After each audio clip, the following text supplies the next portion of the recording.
So you've got a couple of good recipes.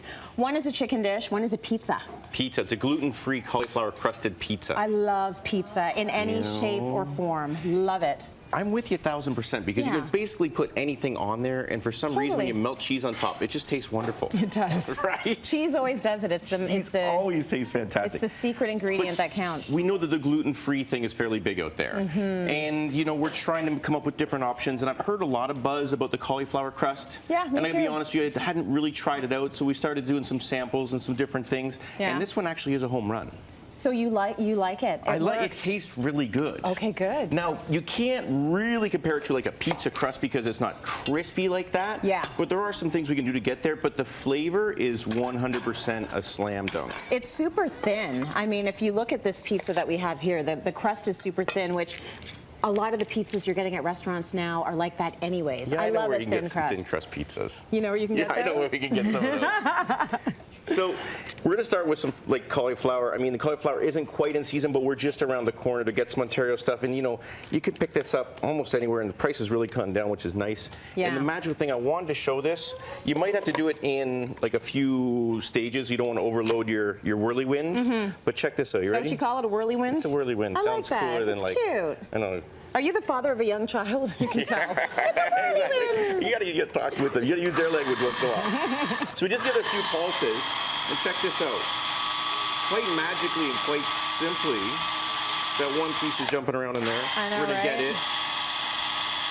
But look at how easy that is. Ground all the way down, and that's the consistency you want. You want it to be... Get your fingers in there. Don't worry about getting it. It's like it's kind of like broken up rice. Isn't that kind of cool? So really small little grains there. You want to be able to pack it together, right? But the funny thing is, I wouldn't use the word pack. Okay. It will come together quite well because we're going to put a binder in. We're going to put an egg yolk in. Yeah. Or egg yolk and white. Yeah. A little bit of oregano.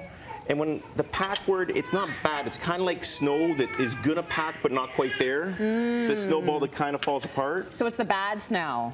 It's the snow that you don't want for the snowman. It's kind of that feeling. No, it's not going to be a snowman, but you might be able to make a snowball with it. All right. And now the recipe calls for cheddar cheese, but I put in some Parmesan. Good, switch it up. And the Parmesan's just going to get a little bit crispier and kind of like make that little bit more funkadelic. Okay. So then, here's what we're going to do. You mix it. Is this like a gentle mix or not so much? You want to kind of give it the onions, but you really can't beat it up too much, to be brutally honest with you. Okay.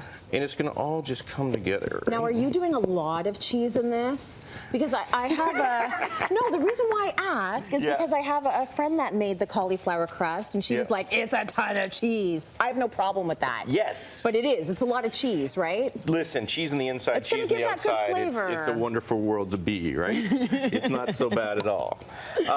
It's going to give it the flavor, and the cheese is going to make it that little bit of crispiness. So when I said packing, here's what I'm going to do. You ready for this? Go for it. So it's almost a snowball, but then again, it kind of falls apart. You see what I'm saying? So it's almost good packing snow. It's almost good packing snow. I get it. Okay.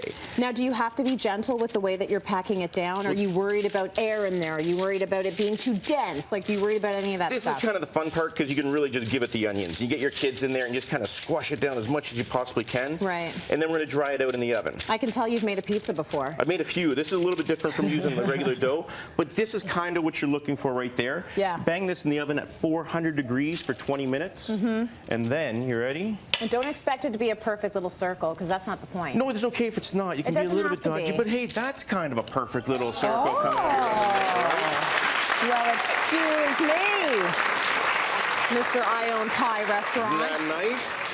Very nice. So then we're going to get some other fresh ingredients here. We're going to get some basil, right? And so the spring is all about the freshness. Oh, that's nice. Right? And I got all of these ingredients, believe it or not, at Walmart. Good. So I picked up the cauliflower. They got tons of fresh produce. Made my own pesto. Yeah. Well, you could buy some, I suppose. Well, you know what? Pesto is so easy to make. If you go to the City Line website, we've got recipes for all of those sorts of really easy to make sides, sauces, recipes. Pear.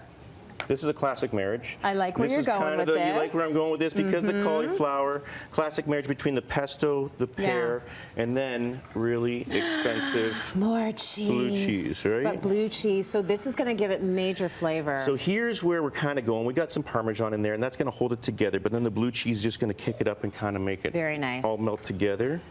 We're gonna bang that in the oven for another like 8 to 9 minutes until it comes out and it's kind of gooey and melted. And then we top it off with some beautiful. This is good. Arugula. Okay, who's gonna try this for spring, right? Yeah. Hands are up in the air. There you go. Yes, please. That's very good. Very nice. There we have it.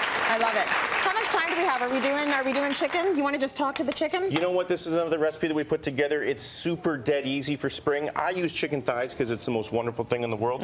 Once again, brought to you by Walmart. Super fresh chicken, breasts, thighs, whatever you need.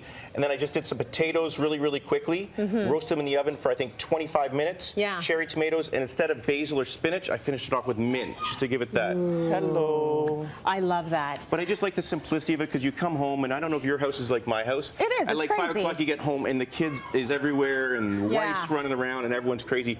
Where this, you just kind of put it on a tray, and you throw it in the oven, and then you can find your way over to the beer fridge. And you're like, no, baby, I'm making dinner. I've got this. You've got it. Yeah. Cityline.ca for both of those recipes.